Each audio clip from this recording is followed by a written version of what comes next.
दुर्योधन भगवान के लिए 56 भोग बना के रखे थे। भगवान से कहे गोविंद आप मेरे यहाँ भोजन ग्रहण कीजिए। भगवान कृष्ण प्रभु कहे देखो दुर्योधन, भोजन केवल 2 जगहों में करना चाहिए और 2 परिस्थितियों में करना चाहिए। कब? पहला, एक तो आप जहां भोजन कर रहे हो सामने वाले के अंदर में आपके लिए प्रेम है या नहीं है, पहले उसको देखो, श्रद्धा है या नहीं है। ऐसे नहीं कि फॉर्मेलिटी निभाने के लिए आपको बुला के अपने घर में भोजन करा रहे हैं, है ना, हाँ एक ठो नेग है करवा देते हैं, आए हैं तो ऐसे भोजन करवा रहे हैं तो मत करो। आपके पास कमी है क्या जी? मत करो वहां भोजन। सामने वाले के अंदर में आपके लिए प्रेम है, आपके लिए श्रद्धा है, आपको भोजन कराने के लिए तन्मयता है, उसके अंदर में एक प्रेम है, तो आप वहां भोजन करो, पहला। दूसरा, यदि आपको जोर से भूख लग रहा है तो आप फिर कहीं भी भोजन कर सकते हो। वहां पे आप नियम मत देखो, क्योंकि कस के भूख लग रहा है और आप भूख में तड़प रहे हो और उसके बाद आप नियम देखते रहोगे, नहीं मेरे सामने वाले के अंदर में श्रद्धा है कि नहीं है। अरे जिंदा रहोगे तब तो नियम मानोगे, पहले खुद जी जाओ। मरी गए तो कहां से, भूख में मरी गए तो कहां से नियम मानोगे?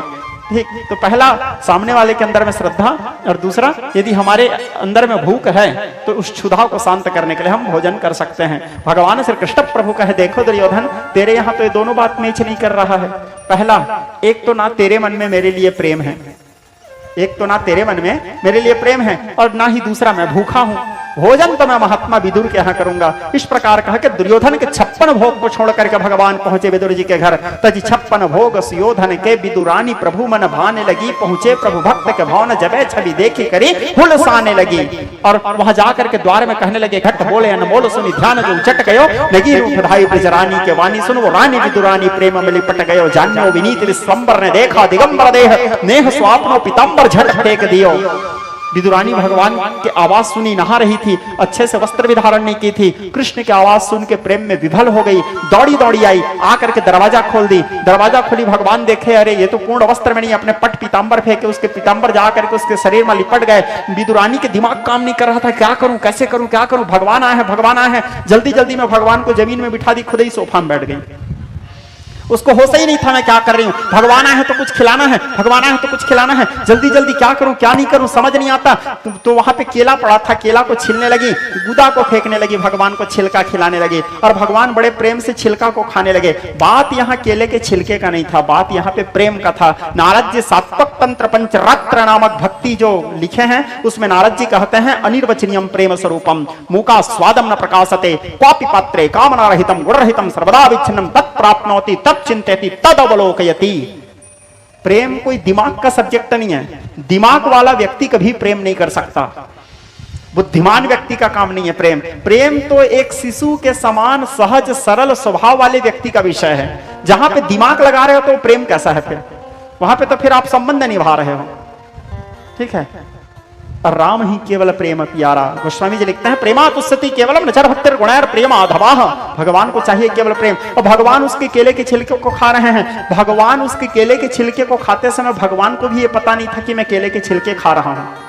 क्यों पता नहीं था? क्योंकि खिलाने वाली को भी पता नहीं था मैं क्या खिला रहा हूं।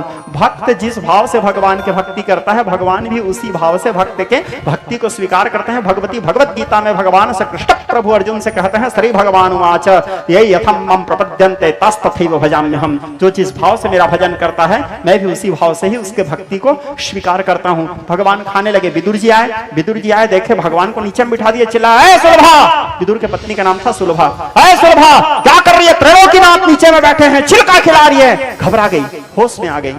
जैसे होश में आ गई फिर भगवान भी होश में आ गए। जब तक वो होश में नहीं थी भगवान भी होश में नहीं थे। यह है प्रेम।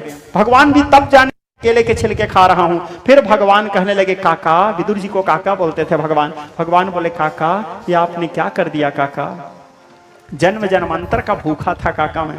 भगवान के शब्दों को देखो, जन्म जन्मांतर का भूखा था काका, आज तक मेरा पेट नहीं भरा था, आज पहली बार मेरा पेट भर रहा था काका, आज आपने फिर मुझको भूखा छोड़ दिया।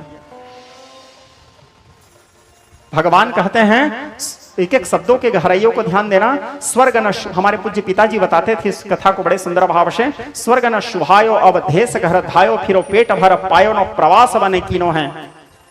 स्वर्ग न शुभायो अवधेश घर धायो फिरो, पेट भर पायो न प्रवास बने कीनो है। नंद यशोदा घर जीवन सब यो ही गयो, जाको दधी दूध और वाको छाछ छीनी है। काकी के कारण प्रसाद कछु पायो, ऐसो तैसे विनीत स्वाद कतहु न पायो है। तृप्त भय जात रुखे बदन, बोले हैं प्रभु भूखे को आज तुम भूखे राख दीनो है। जन्म जन्मांतर के भूखा था काका, स्वर्ग में रहते रहते पेट नहीं भरा, तो फिर मैं सोचा चलो महाराज दशरथ के घर जाता हूँ, जी भर के खा लूंगा। वहां भी पेट भरा नहीं था, मेरे को बनवास भेज दिए। फिर मैं सोचा आधा पेट रह गया, बाबा नंद के यहाँ जाता हूँ, जी भर के माखन मिश्री खाऊंगा। वहां भी जी भर के माखन मिश्री नहीं खाया था, फिर मुझको भेज दिए कंस मामा के पास।